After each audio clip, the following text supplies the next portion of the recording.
keep me from the evil of the day. Choose fellowship with God daily. Choose fellowship with God daily. Try to learn what pleases the Lord and have nothing to do with the things done in darkness, which are not worth anything. Walk with Him. Walk with Him for life. Now let me ask you this. Is there anything in your life that you're willing to be fully committed to for the rest of your life?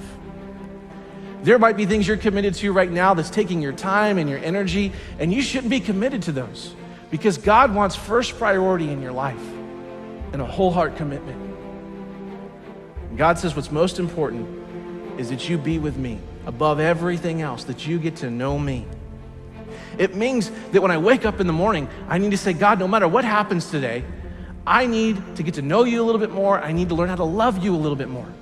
And it could be the best day I've ever had, but I need to make sure I need to learn to love you and know you a little bit more.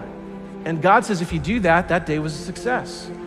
And the opposite is true too, which is, let's say you get up and you don't even think about God. And you've got this great day. You go and you make the sale. You finally get the job. You finally get a date with a live girl. Whatever it is, okay? You're a success that day. It's your best day ever that you've got. And you forget about God. God says that day was a waste. It was a failure because you forgot me. What's most important is that you get to know the Lord and get to know Him. And it's a mistake that you and I make all the time in our lives where we don't think about inviting God into our daily experiences. And we think, God, I've got this. I got my dating. Don't worry about my dating. I've got it, God. I know what I'm doing. Oh, God, don't worry about my work. Oh, I'm good. I'm good, God. I've got my work. Don't worry about my dreams, God. Oh, don't touch my dreams. Don't worry about them. I've got them. And we totally rule out God. Am I going to put my faith in my own wisdom, in my own power, in my own resources, or am I going to trust God? Am I going to let God do the battle for me and trust His power and His provision in my life? And the fact is that when we make that choice, we need to know that God wants to do battle for us. God wants to go before us in battle. He wants to go with you in battle. He wants to help you in your troubles and the problems that you have. So whatever trouble you're in, whatever battle you're in right now, seek the Lord, seek His power. He wants to give it to you. Prayer is a weapon of our faith. It is one of the greatest weapons of our faith. It should be our first response and not our last resort when we go through times of trouble. Call out to God and rely on Him. God wants you to know that He wants you to experience the fullness of His presence in your life, not just every day of your life, but every moment of your life. You can experience His presence if you want it. You can tap into it, and that's the promise He gives us. He promises His presence in our lives when we seek after Him. You may go through deep waters. You will go through deep waters in your life, but you will not drown. You will go through storms in life, and God will get you through those storms. And when you go to battle, you need to know that God wants to be there with you and protect you, and you will not be destroyed. One of the greatest truths of the Bible is if God is for us, who can be against us? Here's Jesus' invitation to you. Here's what He says in Matthew 11. Jesus said, come to me. That's the seeking part. Come to me, all you who are weary and carry heavy burdens, all the things that are weighing you down. And here's His promise, and I will give you rest. Let me teach you because I am humble and gentle at heart, and you will find the rest for your souls. And so what I can tell you with great honesty and sincerity is that if you're in the desert and you're in the battle and you've been in there for a long time and you're gonna be in it, God's presence will be with you and He will protect you and He will give you the rest. And I have found if I have that, that is all I need. I don't have to have the answers. I don't have to understand. But if I got God and I feel Him and I know Him and He's there, then I am good. How do we need to make sure that we don't miss out on God's blessing when we're seeking Him? Well, there's a familiar verse that gives us great direction. It's Proverbs 3, 5, and 6. It says this, trust in the Lord with all your heart and lean not on your own understanding. And in all your ways acknowledge Him, and He will direct your paths. This word trust means to trust Him not just in the convenient ways, not just in the easy ways, not even just in the spiritual ways, but trust Him in all of the ways that we have in our lives, in the big and the small. Trust him on the roads of life that you've been on before, and trust him on the roads you've never been on, and those paths you've never taken, and those safari crazy roads where there is no path, that you're out there in the middle of the wilderness on your own. Trust him. And this word acknowledge in here, this word acknowledge means a deep, intimate, penetrating relationship where you know a person in the deepest and fullest sense. That's the kind of relationship God wants to have with you and with me. So our life goal needs to be this, that we need to seek God in every area of our life when we don't know what to do. And we need to seek God when we do know what to do. We need to seek him in the big things, in the small things. We need to invite him into the conversations. We need to invite him in the daily life, because yesterday's victories don't determine today's successes.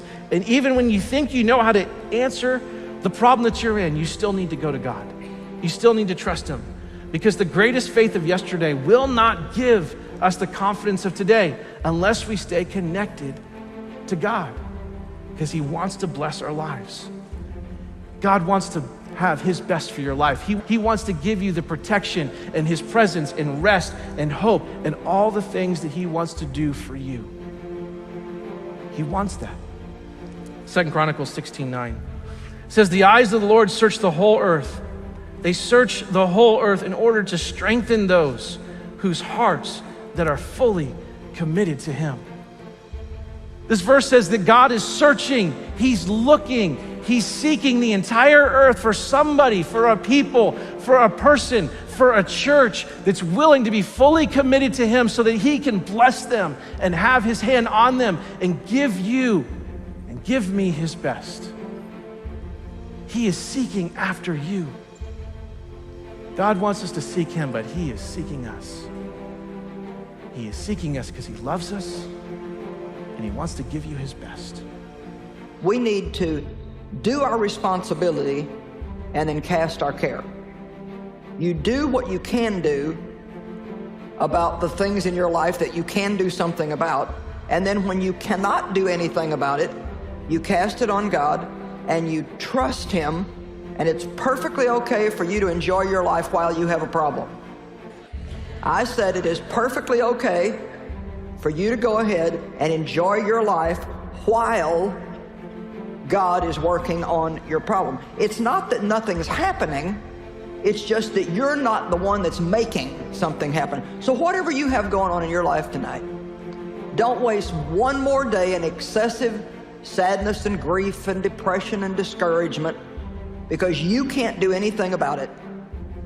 And Jesus paid for you to be able to enjoy your life, to have it in abundance, to the full, until it overflows. So we are totally wasting what God gives us if we waste our days in sadness and mourning. Learn how to focus on good things. Everybody here has got something they could be upset about if they chose to focus on it, but you don't have to focus on that. And what we focus on is what we magnify in our lives. What we talk about is what we become more consciously aware of in our lives. If there's a problem that needs to be dealt with it, deal with it, but don't focus on it. Think about the possibilities in your life, not the problems in your life. Hebrews 12:2 very simply says, looking away from all that will distract unto Jesus, who is the author and the finisher of our faith. Learn how to celebrate the good instead of grieving excessively over the bad things in life. No matter where you started in life, you can have a good finish. It doesn't really matter where you began, you have got a good finish coming. Let's have a shift in our thinking. Let's have a shift in what we're focusing on. Surely you can find something in your life to focus on that's worth celebrating. And we're going to be excited about the things that are yet to be done, that we know that God is working on and that God is doing.